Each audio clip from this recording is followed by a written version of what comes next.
네, 저는 오늘 하나님께 꾸준한 마음을 보이라 라는 제목으로 본문은 사무엘하 7장 1절에서 14절 말씀으로 말씀을 증거하게 됩니다. 오늘 본문에 보게 되면 6절에 사무엘하 7장 6절에 보면 내가 이스라엘 자손을 애굽에서 인도하여 내던 날부터 오늘까지 집에 살지 아니하며 장막과 성막 안에서 다녔나니 이렇게 말씀하는 장면이 나오는데, 지금 상황은 출애굽 당시, 그러니까 BC 1461년 출애굽할 당시부터 이제 다윗은 1절에서도 보게 되면 왕으로서 원수를 무찌르고 평안의 단계, 통일 왕국을 이룬 단계에 와 있다는 것을 알게 됩니다. 그렇게 되면 BC 1010년 이후로 이제 왕권을 잡고 진행되고 있는 가운데입니다. 그렇게 되면 지금 하나님께서 장막과 성막 안에서, 텐트 안에서 결국에는 살아온 시간대가 약 451년 정도 된다는 걸 알 수가 있습니다. 451년 정도를 하나님은 이스라엘과 함께 유목 생활을 했다. 그런데 이제 1절을 보게 되면 여호와께서 주위의 모든 원수를 무찌르사 왕으로 궁에 평안히 살게 하신 때에 할 때 다윗 왕이 궁에 살고 있다. 이것은 이미 정착을 해서 성을 짓고 다윗은 이제 이스라엘 민족도 또한 정착한 단계에 와 있다는 걸 알 수가 있습니다. 여부수 난공불락의 여부수 족속을 치고 그곳을 예루살렘이라 명칭을 붙이고 거기에 다윗성을 짓고 이제 통일 왕국의 왕권을 든든히 하고 있는 단계에 와 있습니다. 그때 다윗의 마음에 이는 바, 그것이 2절인데요. 왕이 선지자 나단에게 이르되 볼지어다 나는 백향목 궁에 살거늘 하나님에게는 휘장 가운데 있도다 할 때 휘장은 텐트 안에 있도다. 이제 다윗의 마음은 우리는 정착해서 이제 이스라엘 백성들도 돌집에 사는데 임마누엘이라고 하게 되면 돌집 가운데 임하는 임마누엘. 그렇다면 하나님도 돌집, 돌로 만들어진 어떤 성전 가운데 임해 있어야 할 것인데, 우리가 유목 생활을 할 때는 임마누엘, 우리와 함께 텐트, 우리도 텐트에 살았으니까 하나님이 휘장 가운데 있는 것이 맞다. 그것이 하나님과 우리가 함께하는 표징이다. 이렇게 보였다라면 지금은 정착을 해서 돌집을 짓고 사는데 아무도 하나님이 텐트 가운데 사는 것에 대해서 말하는 자 없고 다직 다윗만이 하나님이 텐트에 거한다는 게 마음에 걸린다. 근데 이 마음이 하나님 앞에서 엄청 이쁘다. 하나님께서는 이 말씀하시는 바 7절에서 이렇게 말씀하십니다.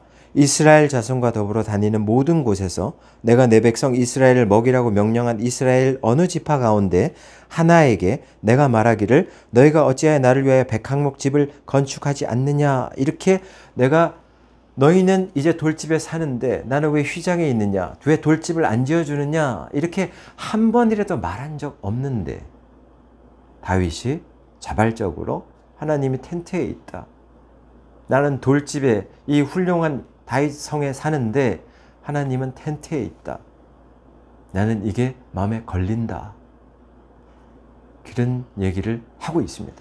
그럴 때 하나님은, 살아계신 하나님이 그 얘기를 들었을 때 내가 한 번도 요청하지 않은 부분에 대해서 어떠한 백성도 내가 성막과 장막으로 다니면서 그 450년 가운데 식량이 필요하냐? 그러면 만나를 내려주고, 너네 기후가 사막에서 광야에서 너무 추우냐? 그럼 불기둥으로, 낮에는 너무 더우냐? 그러면 구름기둥으로 기후를 조절해 주면서, 그렇게 하면서 하나님이 계속 450년을 이끌어 오면서 오늘 다윗 왕의 왕조, 평화의 시대에 와 있어요. 그러나 그 평화의 시대를 누리는 게 누구나 다 여호와의 그 은혜에 대해서는 이스라엘 전 백성을 100%라고 할 때, 100명이라고 했을 때 그 100명 전체는 하나님 감사합니다. 이렇게 이제 우리는 평안의 시기를 맞이했고 정착하는 시기를 맞이하는 것 같아요. 너무 감사하다. 그러나 그 감사함에 대해서 아무도 그 한 명, 100명 중에 다윗 한 명만 하나님이 텐트에 살잖아요. 그 감사한 하나님이 우리를 450년 동안 이끌어 주셔서 지금 왕조까지, 이제 평안의 통일 왕국까지 이루는 이 단계까지 왔는데, 여기에 대해서 그 위대한 하나님에 대해서 그 감사를, 텐트에 사는 하나님을 생각하고 있는 사람이 100명 중에 1%밖에 없다. 그 다윗밖에 없다. 이제 그런 점이 이 우리 현대인하고 똑 닮아 있다. 예수 그리스도가 오늘날로 말하면 여러분의 질병과 싸워주고 있고, 여러분의 우울증과 싸워주고 있고, 예수님 앞에 나와서 그토록 이런 부분들을 하나님 막아주세요. 하나님 이런 대적들로부터 우리를 지켜주세요. 그렇게 기도했을 때 살아계신 예수 그리스도가 삼위일체의 하나이었던 제2의 하나님 성자 예수 그리스도가 성육신에서 오셔서 우리의 모든 질병을 막아주고 있고, 질병 가운데도 치유를 허락하기 위해서 여러분들의 기도를 들어주고 있으며 평안의 시대를 열어주고 있는데, 여러분은 항상 하는 얘기가 뭐냐면, 내가 평안해지고 더 많이 벌면 그때 하나님께 하나님의 텐트를 이제는 돌집으로, 성전으로 짓는 그런 일을 제가 시행할게요 를 고백하는, 옛날에 이스라엘 100명 중에 99명과 뭐가 다른 게 있겠습니까? 늘 언제나 끼니를 해결해 달라고 얘기했던 99명과 다를 게 하나도 없습니다.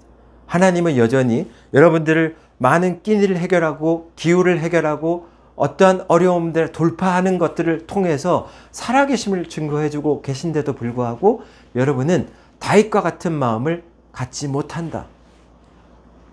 설사 다윗과 같이 하나님 이걸 해결해 줬기 때문에 하나님 앞에 이제 하나님의 텐트 생활을 청산하고 제게 축복을 줬기 때문에 내가 돌집에 사니까 이제 나도 하나님을 돌집에 살게 할게요 라고 의지를 말했을지언정 그 의지가 꾸준히 갈 수 있는지를 생각해 보라.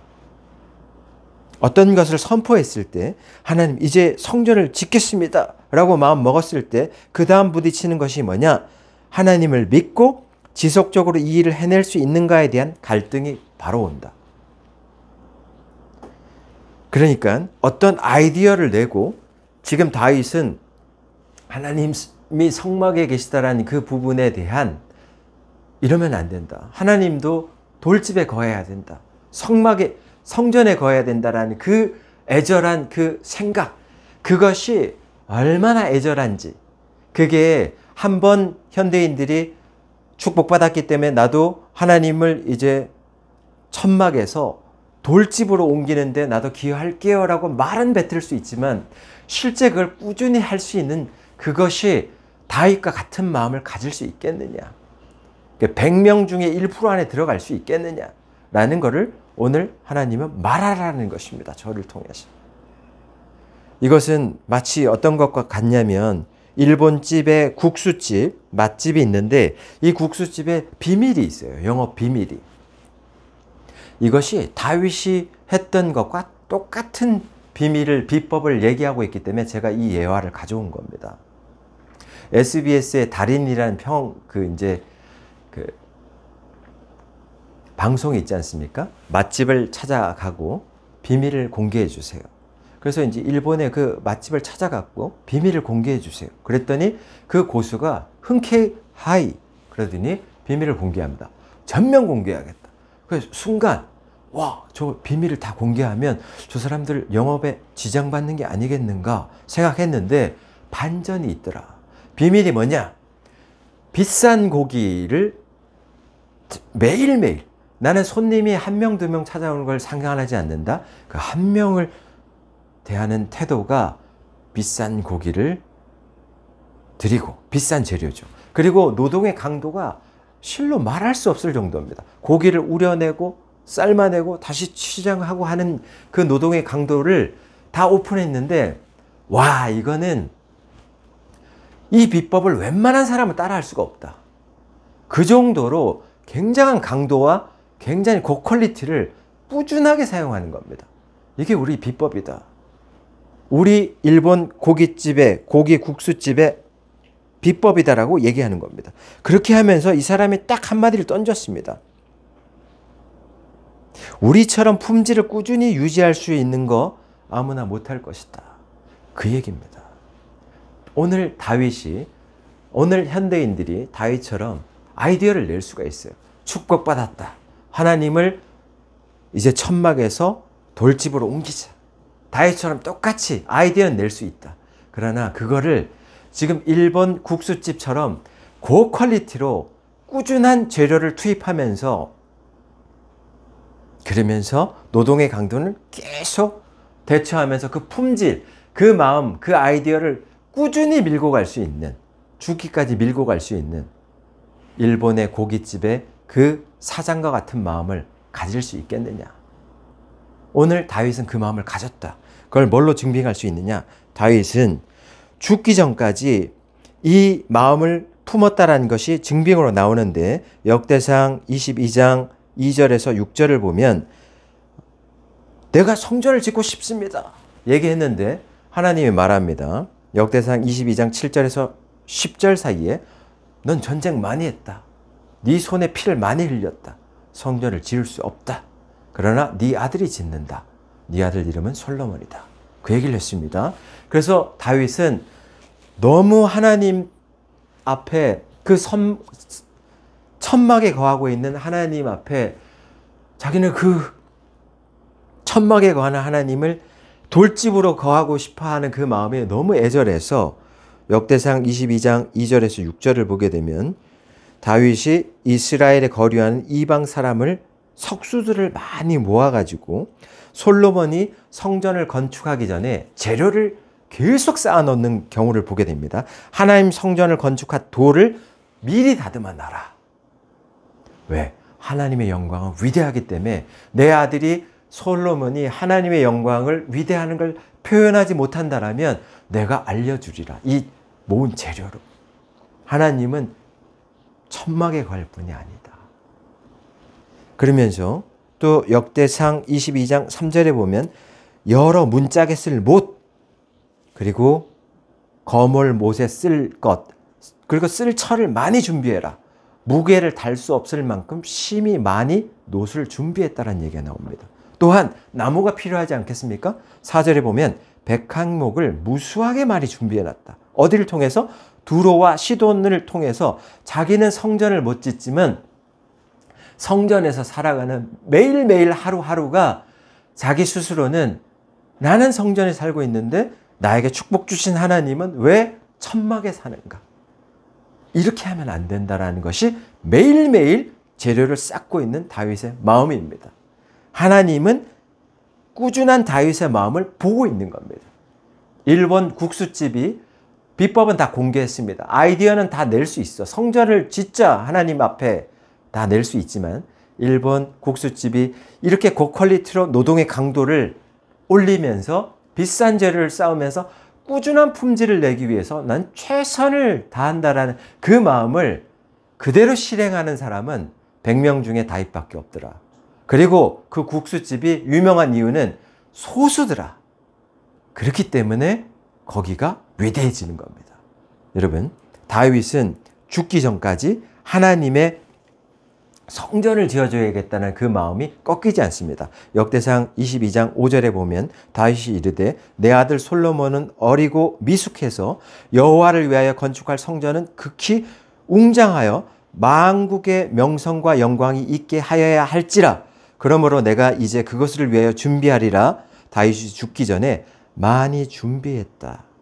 그러고는 하는 얘기가 뭐냐? 이제 다윗이 그의 아들 솔로몬을 불러 이스라엘 하나님 여호와를 위하여 성전 건축하기를 부탁하더라 라고 말하고 있습니다. 예, 여러분 기억하여야 합니다. 살아계신 하나님께서 다윗은 지금 생각하는 겁니다.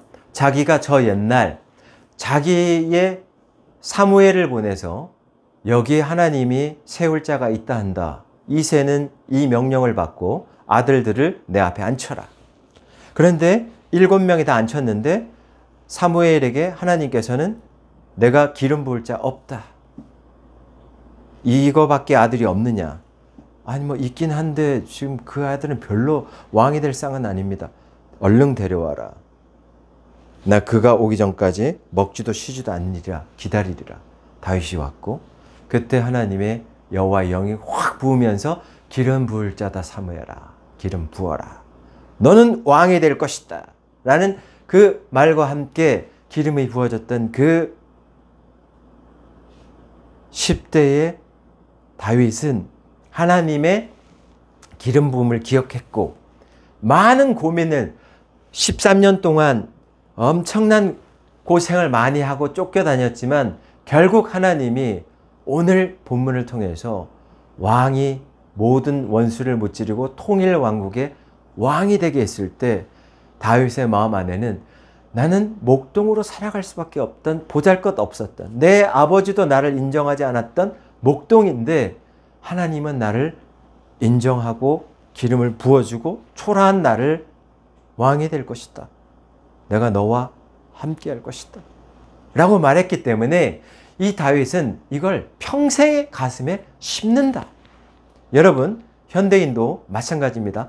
하나님이 하신 말씀이 있으면 이걸 평생으로 심고 가야지 내 마음에서 의심이 일어나는 걸 제압하고 다윗처럼 믿고 의지하고 그거를 하나님과 함께 하신 말씀인데 라고 하고 그 말씀과 동행해 가면서 결국에는 믿던 것을 입으로 선포하는 단계까지 갔을 때 하나님은 그의 마음 안에 있었던 그 예수 하나님께서 하셨던 말씀을 이루시는 기적의 하나님 된다라는 것을 저는 오늘 여러분에게 선포합니다.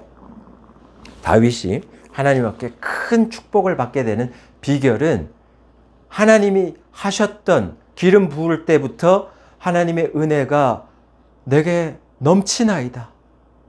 내가 이런 은혜를 받을 사람이 아닌데 내게서 일어났던 모든 통일 왕국의 왕이 되는 것 또한 하나님의 넘치는 은혜로 된 것이니 여부스 족속 난공불락을 처치하는 것도 하나님의 은혜로 된 것이니 나는 그 하나님께 그 하나님의 은혜를 결코 좌시하지 않는다. 그 마음이 항상 같던 사람이에요. 그래서 죽기 전까지 난 성전을 세우고 싶다. 근데 어떻게 하나님은 내가 성전 세우겠다는 그 말만 나단에게 했을 뿐인데 나단을 통해서 네가 그 마음을 보였다는 것 때문에 난 너를 축복할 것이다. 라고 얘기하면서 8절에 보면 백성의 주권자 삼을 것이다. 그럼 왜 주권자로 삼겠습니까? 100명 중에 이스라엘 백성을 전체를 100명이라 평가한다라면 100명 중에 다윗 하나만 여호와가 성막에 산다라는 거에 대해서 안타까움이 있고 그 은혜가 있어요. 하나님이 우리 나라를 지켜주고 있고 지금도 지켜주고 있다는 거에 대한 그 안타까움이 있어요. 그렇기 때문에 그 안타까움을 99명에게 깨닫게 하라. 너는 백성의 주권자가 되라. 그 뜻입니다. 또한 그 다윗이 하나님 앞에 하나님도 이제 성막에서 돌집으로 옮겨야 된다는 그 마음을 표현했을 때 하나님은 9절에서 네 이름 위대하게 만들 것이다. 그런 축복을 합니다. 또한 10절에서는 이제 유목민 하지 말고 완전히 정착시킬게 라고 얘기합니다. 평화의 시대가 40년 가지 않습니까? 또한 11절에서 보면 너를 괴롭히던 원수 완전히 제거해 줄게. 12절에 보면 네 뒤를 잇는 후손 내가 든든히 세워줄게. 13절에 보면 네 나라 그 나라는 영원히 견고하게 해줄게. 그리고 14절에 보면 내가 너의 아버지 될게. 그리고 그는 나의 아들 되어서 만약 범죄한다라면 그를 사람의 매로 채찍질해서라도 내가 바르게 인도할게.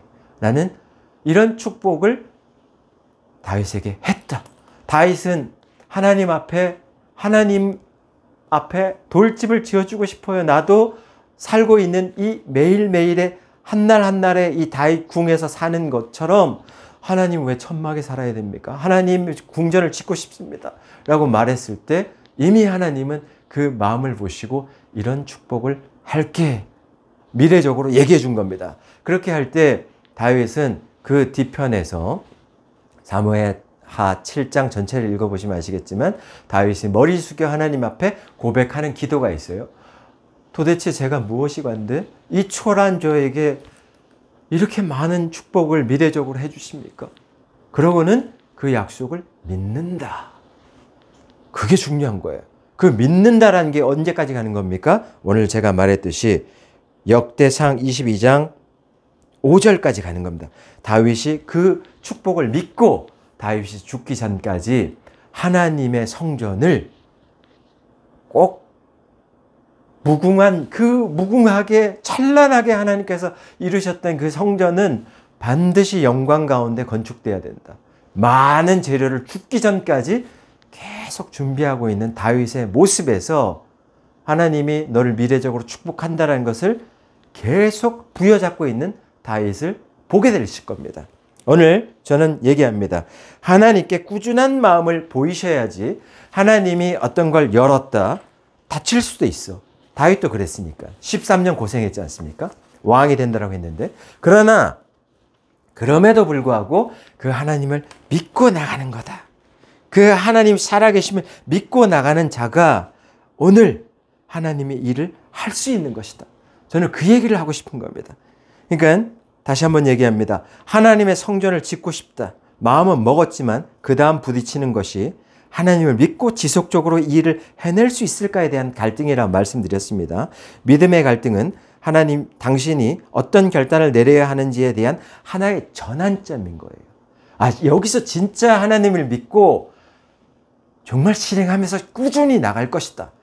하나님이 나를 이렇게 축복한다 한다. 이 초라한 나를 하나님 돌집으로 옮긴다라고 했을 때 그 약속을 꾸준히 믿고 계속 재료를 계속 준비하고 있는 다윗을 보란 말입니다. 그 믿음을 보란 말입니다. 당신은 하나님에 대해서 무엇을 믿고 있는지를 결정해야 되는 겁니다. 이 전환점에서 어떤 반응을 보이냐가 당신의 하나님만이 하실 수 있는 하나님의 크기의 일에 관여하게 된다는 것을 기억하셔야 됩니다. 하나님이 이만큼 축복해 줄게. 근데 여러분이 요만큼밖에 못 믿는다라면 하나님의 일은 요만큼밖에 이루어지지 않습니다. 여러분은 지금 매일매일이 전환점에 와 있는 겁니다. 오늘도 하나님에게 무엇을 하겠다라고 했으면 그 목적한 것에 대해서 내가 그것을 믿고 하나님 그걸 놓지 않겠습니다라는 마음으로 계속 갈 때 이것은 인생에서 매 순간마다 하루하루가 일어나는 겁니다. 다윗궁에서 하루 자고 일어난 다윗이 천막에 거하고 있는 하나님 볼 때마다 성전을 짓고 싶습니다라는 그것이 매일매일의 삶의 고백이었다. 이 고백을 하나님께 꾸준한 마음을 보이고 있는 자, 그거는 그 사람에게 오늘 말했듯이 주권자 삼는다, 위대해진다, 정착한다, 원수 제한한다, 원수 제거한다, 후손 왕위를 한다, 내가 네 아버지가 될 것이다. 모든 것이 실제로 일어난다. 저는 오늘 그 말씀을 드렸습니다. 마지막으로 하나 더 말씀을 드린다면 하나님이 살아계신다라는 것을 여러분 믿으셔야 되는데 이스라엘이라는 곳이 아프리카, 유럽, 아시아로 있는 길목에 있습니다. 그렇다면 하나님은 야곱의 하나님이 돼줄게라고 평가했습니다. 야곱의 하나님 뭡니까? 야곱을 나중에 이스라엘이라고 이름을 바꾸지 않습니까? 오늘날 이스라엘의 하나님이 돼준다라고 말했습니다. 살아계신 하나님이 말했을 때 만약 이스라엘이라는 나라가 없어진다라면 하나님은 살아있는 게 아닙니다. 그러니까 제가 오늘 말하는 건 뭐냐? 이스라엘은 예수 그리스도가 다시 재림할 때까지 절대 없어질 수가 없는 나라입니다. 왜? 하나님 살아계시기 때문입니다. 하나님은 그 약속 국가가 옛날에 알렉산더부터 시작해서 헬라 제국부터 시작해서 뭐 여러 나라들이 그곳을 찬탈하고 바벨론 왔다 갔다 하면서 정복을 했으나 결코 무너지지 않았다. 그리고 완전히 무너진 것 같았어. 바벨론에 의해서 586년에 BC. 그러나 그랬음에도 불구하고 하나님은 그 전에 이런 에스겔을 통해서 예언한 게 있는데 에스겔서 39장 28절에 보면 전에는 내가 그들이 사로잡혀 여러 나라에 이르게 하였거니와 후에는 내가 그들을 모아 고국 땅으로 돌아오게 하고 그 땅 사람도 이방에 남기지 아니하리니 그들이 내가 여호와 자기들이 하나님인 줄을 알리라. 이 기록대가 BC 593년에서 571년 사이입니다. 그러면 그냥 지금으로 따지면 대충 해도 2500년 전입니다. 2500년 전에 이 약속을 했는데 이 이스라엘은 바벨론에 의해서 무너졌고 그리고 다시 이스라엘이 건국됩니다. 언제 건국됩니까? 1948년 5월 14일 날 건국됐죠. 그리고는 그 황폐했던 그 땅, 그것도 예언에 다 나와 있는데 무너지고 이 땅은 짓밟히고 난 이후에 이 땅은 황무지가 되리라. 그러나 다시 하나님의 은혜를 일으켜서 이 땅을 옥토로 만들고 내 민족들을 돌아오게 해서 나라를 세우리라. 나라를 세워서 옥토로 만든다라는 그 예언이 이루어진단 말입니다. 왜냐? 이스라엘이 무너지고 난 다음에 1870년대 팔레스타인을 방문했던 마크 트웨인이라는 사람이 여기에 대해서 이스라엘을 언급했는데 거기는 말라리아, 습지대, 그리고 악화되어 있는 지역이고 초목은 전혀 볼 수 없는 침식된 땅. 그래서 20세기 가까이에도 그 땅에 사는 사람은 소수의 유랑하는 유목민 외에는 아무도 살 수 없는 황폐한 땅이었습니다. 그런데 에스겔을 통해서 예언한 바와 마찬가지로 이 황무지가 옥토로 변할 것이라는 것이 2500년 지난 다음에 다시 나라가 세워진다. 1948년 5월 14일 날. 우리가 일제강점기 때 우리가 몇십 년 동안 우리의 언어를 사용하지 못할 정도가 됐을 때 우리의 우리의 의지가 다 꺾이면서 정말 정체성이 다 멸망될 정도까지 갑니다. 그 정도, 몇십 년 동안도 그 정도인데 어떻게 2500년 뒤에 나라를 세우는데 정체성이 멀쩡하면서 나라가 세워질 수 있는가? 그것은 제가 다시 한번 얘기하지만 하나님이 살아있기 때문에 나는 이스라엘의 하나님이라고 말했기 때문입니다. 그렇기 때문에 오늘날 러시아가 이스라엘을 대적한다 말세에, 그리고 또 어떤 나라가 대적한다 한다 할지라도 저 나라는 예언에 나와 있듯이 그 나라를 이긴다라고 나와 있습니다. 그러니까 하나님이 이스라엘과 함께하기 때문에 이 나라는 없어지지 않는다. 나 여호와의 말이니라. 오늘 여러분은 분명히 기억해야 됩니다. 다윗에게 말했듯이 나 여호와의 말이다. 저 목동에게 기름 부어라. 넌 왕이 된다. 그러면 왕이 되는 거예요. 그 말을 믿으셔야 되는 겁니다.